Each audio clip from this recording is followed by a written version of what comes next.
How to change distance unit miles or kilometer in Waze.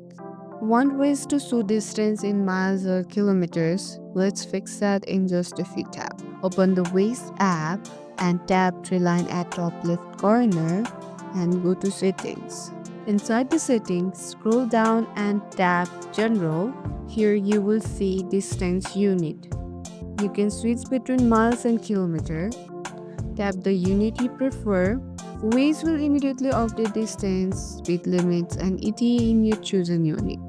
Set the kilometers when traveling internationally and miles if you are in US. Easy. That's it. Your Waze now speak your preferred distance. And if this video helped you, don't forget to like, share, and subscribe to our channel. And see you in the next video. And thank you for watching.